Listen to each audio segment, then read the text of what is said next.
Let's go all the way back to one of my favorite years, 1985, and talk about Russia today. There's so much happening in the news lately with this giant country, but since we're all in election mode here in the United States pretty much all the time, most of the news about Russia is getting completely lost, and there's a bunch going on. First, there's the ongoing war with Russia in Syria, which has become the deadliest conflict since World War II. It's estimated that over 400,000 people have died so far, and sadly it seems that there's no light at the end of the tunnel. Then there's the rumors that WikiLeaks is somehow working with the Russian government to influence our election right here. This has become a big talking point in Democratic circles as WikiLeaks continues to drop information about Hillary Clinton emails and Clinton Foundation donors.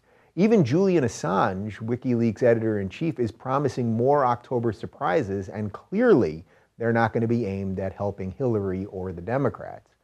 On top of those issues, there's a lot of other reasons to believe that Vladimir Putin sees America in retreat around the world, and he's looking to fill that void. Russia has occupied Ukraine for 2 years now, and it's clear that Russia is making moves throughout Syria without U.S. approval, sometimes in direct conflict with American goals, although it's completely unclear to me what exactly those American goals are. Only 4 years ago, in America's last presidential election, Mitt Romney was widely mocked for calling Russia, without question, our #1 geopolitical foe.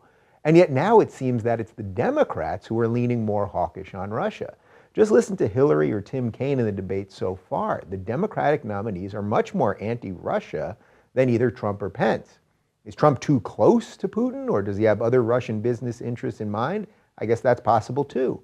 There could be a new Cold War brewing, but this time there may not be a Rocky Balboa versus Ivan Drago boxing match on Christmas Day in Moscow to help us work things out.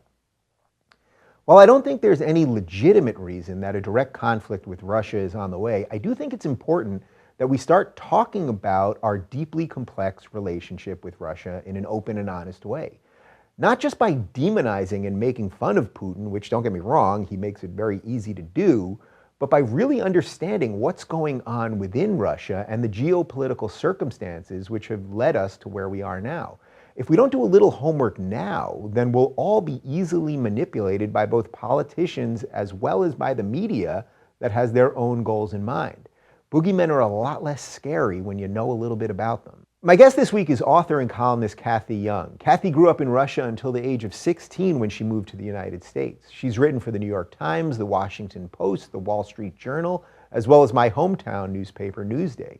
She focuses on some of my favorite topics, including political correctness and free speech. And from what I've seen, she equally calls out the bad elements of both the regressive left and the alt-right. She's also been an outspoken critic of modern feminism and a defender of the men's rights movement, though she sees some issues with that movement as well.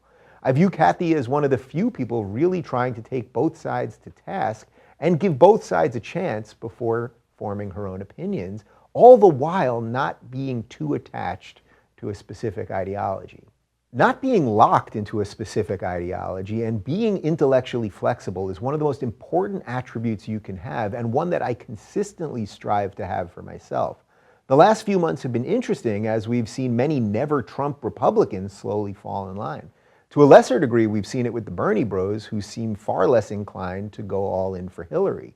The wider point here, though, is that everyone is making their own calculations and decisions based on the information around them. The key, no matter what you believe, is to have access to new ideas and concepts and to have conversations that'll either enforce your beliefs or change them for the better.